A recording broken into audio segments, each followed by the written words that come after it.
Good evening. Welcome back to The Bible Speaks Today.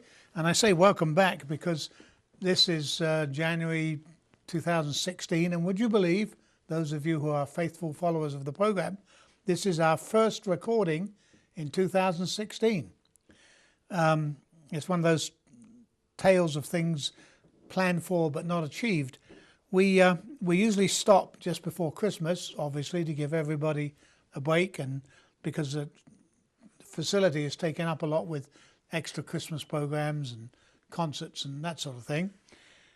And we recorded. If you've been watching this series regularly, you've just finished talking about Esther, and so we recorded those in December, and then of course we had the bad weather, the cold weather, and nobody could get into the studio, so we ran out of Esther. The day I'm recording this is the 26th or something of January, but our program on Esther finishes this week, so we have to have another recording in for next week, obviously. So we're going to have to be working, burning the midnight oil, getting a few programs in the can, and we're going to be running behind. So hopefully you all enjoyed your Christmas time, and if you watched any of our programs, you found them useful and rewarding. And I refrained this Christmas from doing programs about Christmas lights or Christmas music or where we got the trees from and that sort of thing, because to be honest, folks, we've beaten that to death. So we did something a little different. And we're going to start this year off with something a little different again. If you watch the credits, and most of you probably do, or you don't, whichever way you feel, we're going to be talking about the biblical cities. Now, the Bible, Old Testament and New Testament, mentions a great many cities and towns and villages and hamlets and dots in the road and that sort of thing, but not very much about them as such. It's just a backdrop to whatever's happening. And of course, some of the cities are immensely important today even. Some of them have fallen into disrepute. Some of the most famous cities in the Old Testament stories are little more than mounds of dirt on the side of the road. Some of the important cities in the New Testament are mostly archaeological digs, or the town that bears the name is several miles away from where it used to be. Things change, as they do in the Western world, of course. So tonight, obviously, the number one spot, if you think of cities of the Bible, is Jerusalem. And I fought for a while with Jericho, because that's really the first big city mentioned, but we'll save that for next time. So we're talking about Jerusalem. Now, unless you've been living in a cave for the past 20 years or more, then you've heard of Jerusalem. It's the source of worship, three of the world's greatest religions. It's been the source of wars. It's been the source of terrorism. It's been the backdrop to miracles. It's everything. It's been featured in more movie films than I can remember, and certainly more books have been written in and about Jerusalem and about things that happened in Jerusalem than probably anything else. So we're going to look at Jerusalem for a few weeks, and it's not going to be just a quick look. It's going to be an in-depth look. I mean, here's some little facts to start off with, all right? During its history, during the history of Jerusalem, when we first encounter it, it's been destroyed. By that I mean destroyed totally, at least twice. It's been besieged 23 times, attacked by armies, not just stone throwers, 52 times.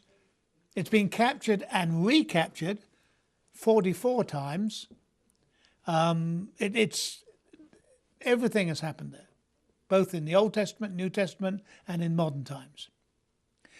So, when did it start? Well, as far as we can tell, and I'm talking, when I say we, I mean Bible scholars, archaeologists, researchers, anything we can get from other sources, from other Middle Eastern sources, looking at Jerusalem as just another city or another place to be, as opposed to being a biblical history. The Bible, of course, is our great source of a lot of history, but there's a lot more outside of it. The oldest part of the city was settled in the 4th millennium BC. okay? I'm using the modern terminology, which makes Jerusalem one of the oldest cities in the world. It's the problem is that given its central position, both in religious attitudes, in political attitudes, in geographical attitudes, in both Israeli nationalism, if you want to call it that, and Palestinian nationalism, which is what we talk about today, the process of trying to summarize more than 5,000 years of inhabited history, that's not 5,000 years of just being there, inhabited for 5,000 years, whichever source you go to is influenced by ideological biases, Jewish, Christian, Arab, Islam, and the background. I mean, if you take, for example, the Jewish periods of the city's history, they're absolutely important, at most importance, to Jewish nationalists, Israeli nationalists. Why? Well, they state the modern Jews today descended from the Israelites and the Maccabees. Now, the Israelites, of course, being the 12 tribes, going right at the back there, and the Maccabees being some of the people who were already there.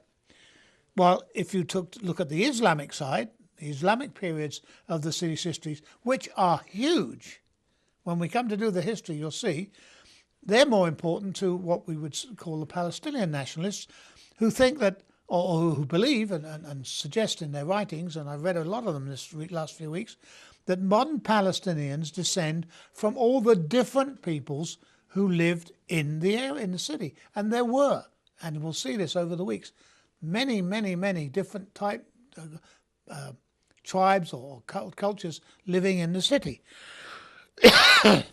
and so as a result, both sides of the history of the city has been, what's the word, politicized. I think that's a good word. I don't like it, but it's a good word. By the other, in order to strengthen up their relative claims. The Israelis say it's ours, the Palestinians say it's theirs, the Muslims say it's theirs. I mean, and you see this. You see the result of this in the different focuses all the different writers have placed on various events and eras. To go into to look at this, I read some historical not novels, historical books from Arab writers about the time when Jerusalem was occupied by the Arabs. I read several books on the Crusades because obviously that's all part of it. I read some of the Jewish writers' thoughts on Jerusalem and their claims. I've read some of the, not Palestinian particularly, but the people who live there. There's all sorts of books. Everybody's written a book about Jerusalem, believe me. And what it is it's fascinating. There's some fascinating facts about Jerusalem that I never even thought of. As I said earlier, archaeological evidence suggests that the first settlement, maybe people were passing through there even earlier than the time, because there's a spring there, it's on a hill, it's kind of like people trekking across the desert go, let's stop here and get water. There wasn't actually a settlement there. But near the Gihon Spring, which is there today, and think about that. There's a spring there today that was there 5,000 years ago. There's not many places you can claim to have that. Between something like 4,500 to 3,500 BC. So there were somebody living there, at least a settlement of some sort.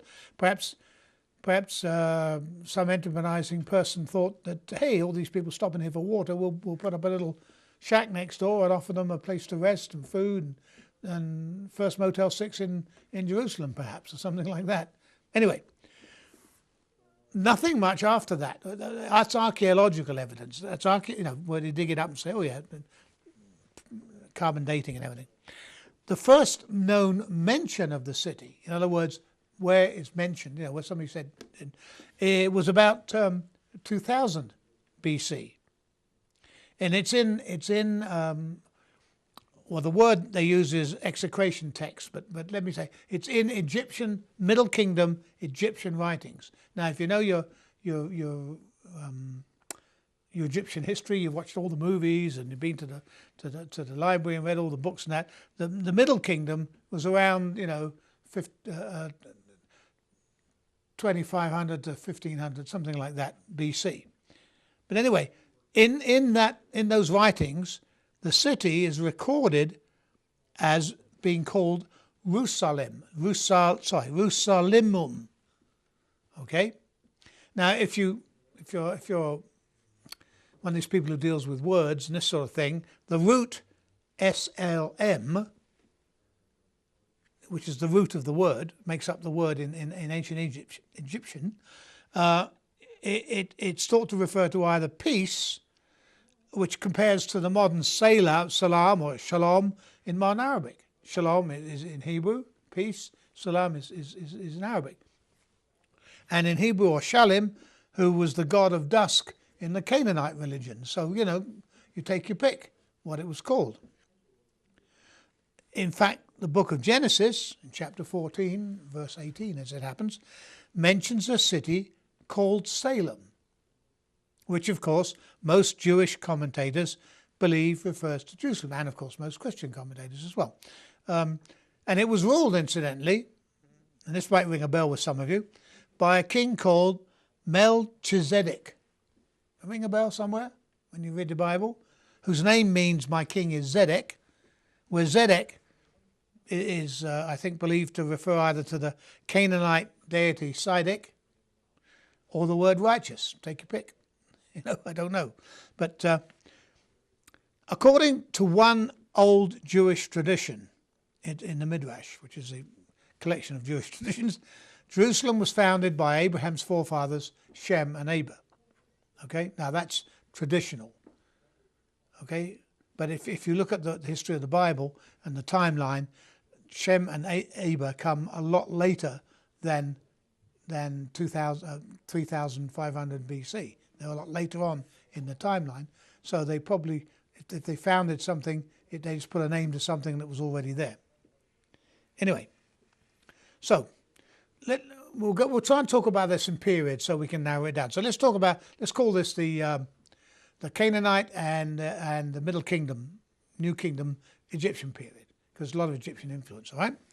And archaeological evidence suggests that by the 17th century BC, at 1700 BC, okay, the Canaanites, remember the Canaanites? They're the people who lived in Israel before the Israelites got there. They're the people that the Israelites pushed out, apparently, to take over the land. And they're the people that the Israelites copied in some way, because the Israelites' early temples look very much like Canaanite temples. We did this in a Who Wrote the Bible program many years ago. But anyway, so the Canaanites have built massive walls. Okay, some 4 or 5 ton boulders. Now here we get this. How would they do that? I mean, you think of the manpower. It's like the pyramids, and it's like if you've seen programs of Jerusalem, they show you the city walls with these huge big rocks in them. How do they move that? And it wasn't the Israelites who did this. This was the Canaanites, and they built these massive walls with these huge boulders, 25 feet high on the eastern side of Jerusalem as it is now. Why? Well, to protect the water system. There's not much water in Israel. Believe me, there's not. They dig for it all over the place, okay? So that pool, that Gihon stream, the Canaanites realized that's an asset. We need to guard that. And so they built this massive fortification to protect it from everybody, okay? Now, moving on a little bit, by 1550 to 1400 BC, remember it goes down, not up, okay? Jerusalem had become a vassal state. How many times have we heard that? But it wasn't even really a state. The city of Jerusalem wasn't a tribal city or anything like that. It was just a city. Now the lands around it may well have been tribal, but the city itself was not owned by any one particular tribe. So it became a vassal, in other words, paying taxes to Egypt. And that was the time of what we call the New Kingdom under Ahmose and Thutmose. Now, you know, you can go back to them and look at their mummy. I've actually Thutmose the First. I think his mummy's in the Egyptian Museum. But they had, those two kings, pharaohs rather, had reunited Egypt and expanded into Canaan, because literally it's next door. Don't forget, there was no Suez Canal there dividing them. Okay, it's next door. Okay. There is a collection of letters called the Amarna, which contain correspondence, now this is papyrus letters, okay, from Abdi Heber, who was the headman, or the chap in charge, at Jerusalem, U-R-U-S-L-A-L-I-M, Jerusalem, and his ruler, Amenhotep III, again, a pharaoh known to us from history. So, Jerusalem was then basically an Egyptian town in a Canaanite setting. So it would have had some tenets of civilization. It wouldn't have been quite a hovel or anything like that. And again, if it's fortified, then there must have been some military might to protect it. And if it's on the caravan routes, which we know from later history it was, because if you're coming up the coast going north into Syria, you've got to go through Jerusalem. It's one of the few sources of water.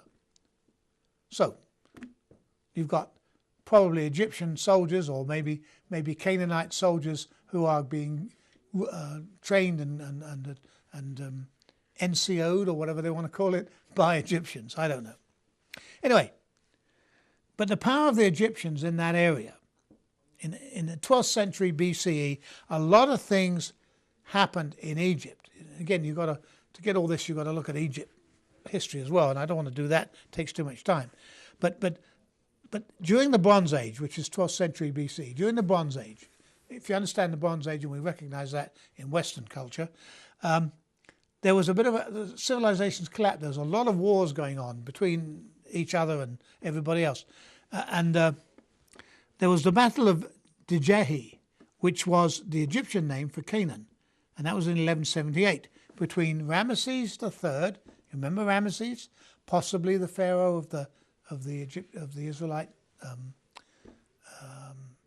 leaving, you know, the Exodus. I'm trying to say the Exodus, possibly the pharaoh of the Exodus.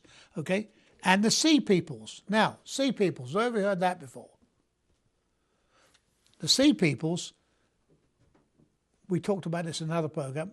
We think are the Phoenicians, who, after their civilization collapsed, sailed across the Mediterranean, ended up in Egypt, in Egypt and Israel. But there was a huge fight between, say, the Egyptians and the Phoenicians and Ramesses, and they lost. Okay, so the Egyptians started to move back into Egypt proper. Okay, so that obviously gives you a chance for independent kingdoms to pop up where they've left. So there were a lot of little independent kingdoms in what we know as Israel popping up after and in fact the Phoenicians probably occupied a lot of the coast, and the Canaanites, judging by archaeological evidence, lived up in the hills. If you know anything about Israel, if you look at the topographical slice across it, it's sort of hills, hills, hills, hills, slope down coast. Okay? So all these little independent kingdoms spring up. Now, according to the Bible, Jerusalem at this time, so about 1170, 1160 BC, it was known as Jebus, Jebus. Okay, and it's independent. Now, get this: is independent Canaanite inhabitants were known as Jebusites. So, where you read Jebusites in the Bible, and you do several times, where you read it, they're Canaanites. They're the original inhabitants of the country. Okay? So, independent country, ruled by Canaanites. The Egyptian power is failing. Ramesses lost the battles, lost a lot of his power, and out come the Israelites up from Egypt. Okay? So now we get to what I'm going to call the independent Israel and the Judah House of David period, that kind of thing. All right? Now we're getting to be where most of us understand because, it's in the Bible, we know what we're talking about, or maybe. And according to the Bible, the Israelite history of the city of Jerusalem began in around 1000 BC. Okay? And in the Bible it says with King David's sack of Jerusalem.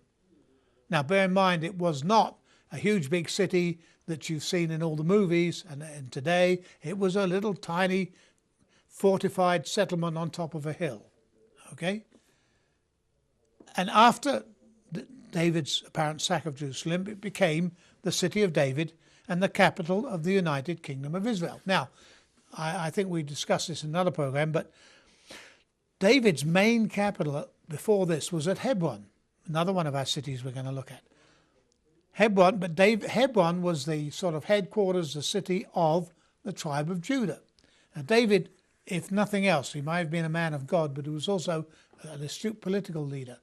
David realized that if he made Hebron the capital of this new united Israel, all the other tribes would get teed off because their city wasn't made capital. By picking Jerusalem, which was an independent area, and in fact at the time probably wasn't as big as Hebron, but by picking Jerusalem it was what you might call neutral territory. Nobody else claimed it. David got it. Okay, it's the new capital. And he moved from Hebron to Jerusalem. And there's a fair amount of that in the Old Testament if you want to read up on it. But if you read the book of Samuel, the Bible is fascinating, which is why you should read it. But the Bible is fascinating because in one part of the Bible, it will tell you that David stormed into Jerusalem, sacked the town, and took it over. And then if you read the books of Samuel, same Bible, right? The Jebusites managed to resist all the attempts by the Israelites to capture the city. And at the time of King David, were making jokes about them. And that's biblical. Read the Bible. Claiming that even the blind and the lame people could defeat the Israelite army. Because the Israelite army in those days was tiny, small. David did not have a huge, he didn't have all the tribes with him. He didn't have, lots of support. It was, by modern standards, small. Nevertheless, some of the texts for the book of Samuel say that David managed to capture the city by stealth. And we all know this story of David where he sends his forces through the water shaft, that's the word in the Bible, words in the Bible, attacking the city from the inside. And it makes for a great story, at least 3 movies. And the recent one that was done, that they creep up from the spring of Gihon and they pop up in the pool of the city, out of the water. Hey, we're here, Well, archaeologists, don't you love archaeologists? They kind of go poof and prick everybody's balloon. Archaeologists now view this as somewhat implausible. As the Gihon Spring, right? Remember, they built a settlement, a fortified settlement to guard the only source of water in the area, all right?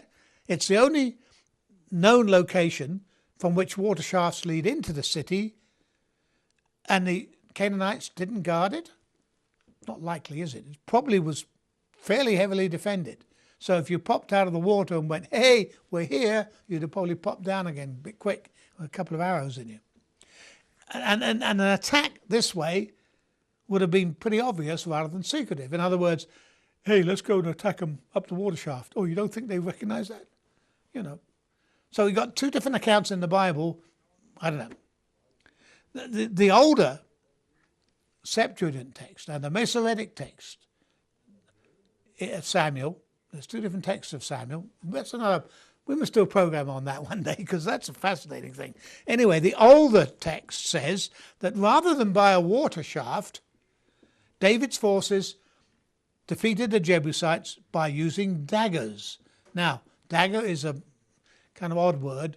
It can mean a little stabbing dagger, or it can mean a big, huge fighting sword, depending on the context it's used.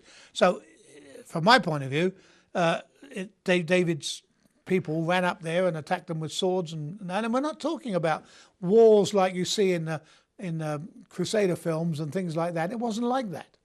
It had a wall around it, but not big. And that would have been much more plausible than coming up the water shafts. And there was another king in Jerusalem, during and even possibly before David's control of the city, according to the biblical narrative, who was probably the Jebusite king of Jerusalem. So, the city which stood at that point on the Ophel, which is the hill, which even today is the centre of Jerusalem, so it's pretty tiny, according to the biblical account, was then expanded to the south, which you can see if you look at the pictures, comes to the south, and declared by David, of course, to be the capital city of the kingdom of Israel. And then, I've only got a couple of minutes here tonight, so I'm going to mention that David also, according to the books of Samuel, constructed an altar at the location of a threshing floor, which he'd purchased from Araunah. Now, why that's in there, kind of interesting, and we'll pick it up next week when we do it. But a lot of Bible scholars view this as an attempt by the author of the narrative there to give the Israelites a foundation for a pre-existing sanctuary. In other words, something that was there before they took over. And on that, I'm going to leave you. We'll pick it up next week. If you want to know more about this, read the early parts of read 1st and 2nd Samuel. Fascinating. Till then, good night. God bless.